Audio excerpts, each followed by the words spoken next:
Good morning student. आज हम discuss करेंगे chapter second, page number 16, concentration of solution. Solution कितना कंसंट्रेट है, उसका कंसंट्रेशन कैसे निकालेंगे। कंसंट्रेशन मतलब होता है गाढ़ापन, उसमें कितने ज़्यादा मॉलिक्यूल्स हैं, उसमें कितनी क्वांटिटी है। In activity 2.2 we observe that group A and B obtain different sheets of solution.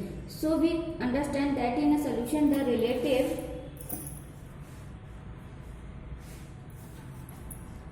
proportion of the solute and solvent can be varied depending upon the amount of the solute present in the solution. It can be called a dilute, concentrated or a saturated solution. Dilute and concentrated are comparative terms. In activity 2.2, the solution obtained by group A is diluted as compared to that obtained by group B.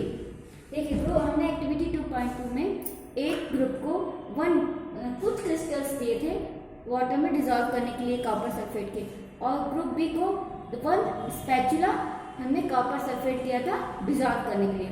तो हमने ज़्यादा किसको दिया था, group B वाले को solute. तो group B का जो सोल्यूशन होगा वो कंसंट्रेटेड होगा और जो ग्रुप ए का सोल्यूशन होगा वो डाइल्यूट होगा। क्यों? इसमें पानी ज़्यादा होगा या सॉल्वेंट ज़्यादा होगा वो डाइल्यूट होगा, और इसमें सोल्यूट ज़्यादा होगा वो हमारा कंसंट्रेटेड होगा।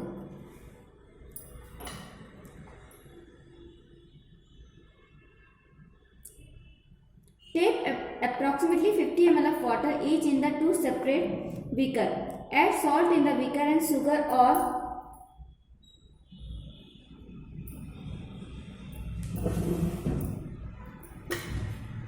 barium chloride in the second beaker with continuous stirring. When no more solute can be dissolved, heat and the content of the beaker in. Raise the temperature by about 5 degrees Celsius. Start adding the solute again. हम 2 beaker लेंगे, दोनों में 50 ml water डाल देंगे और उसमें एक beaker में सॉल्ट डालेंगे एंड दूसरे में शुगर या बेरियम क्लोराइड डाल देंगे। उसके बाद हम इसको क्या करेंगे, कंटिन्यूस स्टीयरिंग करेंगे, हिलाते रहेंगे।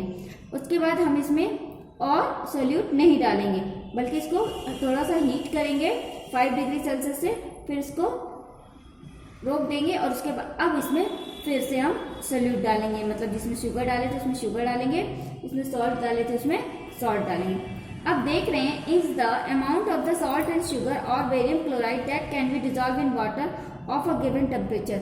अब हमने क्या किया, 5 डिग्री तक उसको गर्म कर दिया, उसमें फिर से जब ऐड किया तो उसमें और घुलना शुरू हो गया, डिजॉल्व होना शुरू हो गया। At any particular temperature solution that has dissolve as much solute as it is capable of dissolving is said to be a saturated solution. In other word, when no more solute can be dissolve in a solution at a given temperature, it is called a saturated solution. The amount of the solute present in the saturated solution at this temperature is called its solubility. Particular temperature में कोई solution जब dissolve किया, जब उसमें और solute को dissolve नहीं किया जा सकता, मतलब उसमें अब और सोल्यूट नहीं डाला जा सकता, उस स्थिति को कहेंगे ठीक है, उस सॉल्यूशन को हम क्या कहेंगे, सैचुरेटेड सॉल्यूशन। और कहा जा सकता है दूसरे वर्ड में, अगर उसमें और सोल्यूट नहीं डिजॉल्व किया जाता उस सॉल्यूशन में, उस टेम्परेचर में और सॉल्यूशन उसमें डिजॉल्व नहीं किया जा सकता, तो उसको हम क्या कहेंगे, सैचुरेटेड सॉल्यूशन। कितना अमाउंट है सोल्यूट का उस सैचुरेटेड सॉल्यूशन में, वो उसकी सॉल्युबिलिटी कहलाएगी। जैसे हमने पानी और शक्कर लिया, उसको घोलते गए, फिर थोड़ा सा गर्म किया, फिर और डाला और घोलते गए, लेकिन अब कुछ देर बाद ऐसी स्थिति आ जाएगी कि घुलना शक्कर बंद हो जाएगी। तो जब घुलना बंद हो जाएगी तो उस टेम्परेचर और उस सोल्यूट की क्वांटिटी जो सोल्यूशन में है वो क्या कहलाएगी, हमारी solubility. If the amount of the solute contain in a solution is less than the saturation level, it is called unsaturated solution. मतलब जब तक सैचुरेटेड सोल्यूशन तक वो सोल्यूशन नहीं पहुंच जाता, उसके पहले वाली स्थिति क्या कहलाएगी, अनसैचुरेटेड सोल्यूशन। मतलब कंसंट्रेटेड सोल्यूशन से लेस, थोड़ा कम सोल्यूट की क्वांटिटी क्या कहलाएगी, हमारी unsaturated solution. What would happen if you are to take a saturated solution at a certain temperature and cool it slowly। मतलब हम सैचुरेटेड सोल्यूशन लें उसको अलग अलग कुछ एक टेम्परेचर पे और उसको कूल कर दें। तो हम देखेंगे we can infer from the absorbivity that different substance in a given solvent have different solubility. हम देखते हैं हर सोल्यूट की अपनी अपनी सॉल्युबिलिटी होती है, अलग अलग टेम्परेचर भी सेम रखें तब भी सोल्यूट की सॉल्युबिलिटी सबकी अलग अलग आएगी। The concentration of a solution is the amount of solute present in a given amount of solution.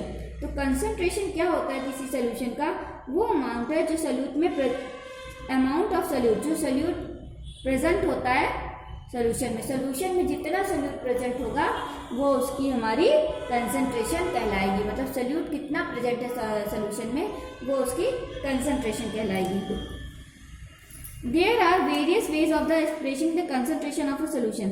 Solution के कंसंट्रेशन को निकालने के कई तरीके। पहला मास बाय मास, मतलब तो देखिए मास ऑफ सोल्यूट, पहले हम सोल्यूट का मास निकाल लेंगे, सोल्यूशन का मास निकाल लेंगे, उससे इंटू कर देंगे तो हमको क्या में निकल आएगा mass by mass percentage of solution.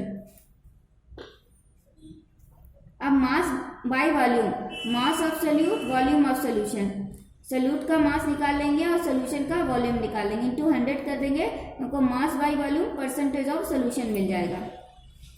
Volume by volume percentage of solution, volume of solute volume of solution upon कर देंगे और इंटू 100 कर देंगे तो हमको volume by volume percentage of solution का परसेंटेज निकल जाएगा।